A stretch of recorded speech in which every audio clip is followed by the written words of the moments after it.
Hi, how you doing? Hello.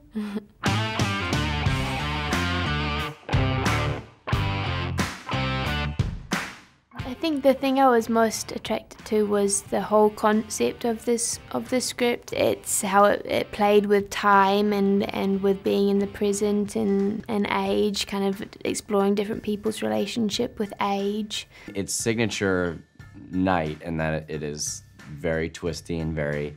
The biggest twist of all is that it's a super emotional, poignant movie. That's the biggest diverting of audience expectations, is that it's a soulful movie more than anything else.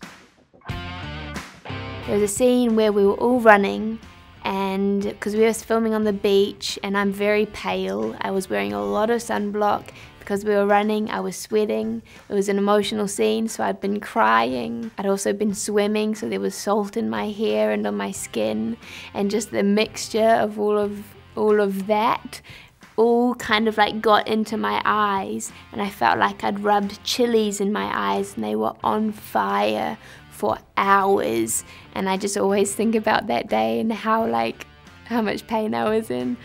So that was probably one of the hardest scenes to film, because my body betrayed me in that moment.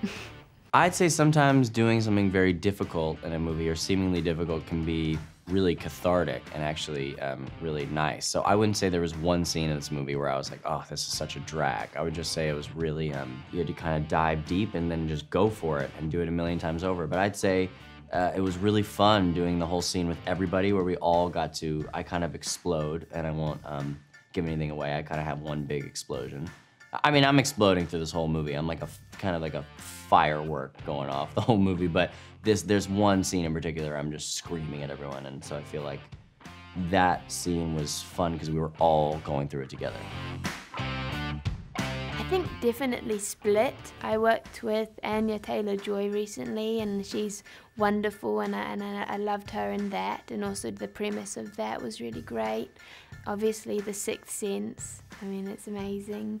Yeah, I think when I first kind of was sent the audition scenes and I saw that it was M. Night directing it, I immediately got really excited just to be working with a director who has such interesting ideas and kind of works in a way that's out of the box and unexpected. I'd say The Visit is probably my favorite, but I'd say this one. I'd say people got to go see this one. I think it's his deepest. The Visit might be the scariest or the most, but I'd say this movie is more existentially terrifying and is his most mature movie.